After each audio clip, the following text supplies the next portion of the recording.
ایک گاؤں میں سرپنچ لڑکیاں پٹانے میں بہت ماہر تھا۔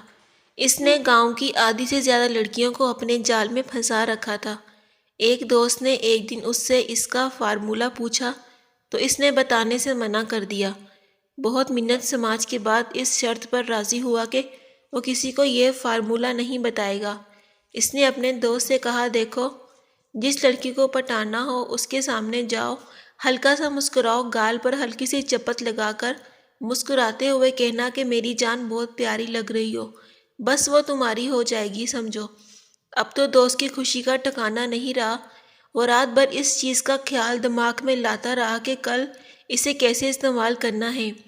صبح اٹھا تو سوچا کہ چلو پہلے اپنی بیوی پر آزماتا ہوں، اگر یہ متاثر ہوئی تو پھر کسی دوسری پہ آزماؤں گا۔ وہ اپنی سوتی ہوئی بیوی کے قریب گیا، اس کے گال پر ہلکی سی چپت لگا کر جملہ دہرایا۔ بیوی کہنے لگی، کیا سرپنچ صاحب اتنا سویرے سویرے؟ پھر کیا تھا، سرپنچ ننگے پاؤں آگے آگے اور دوست لاٹھی لے کر اس کے پیچھے پیچھے۔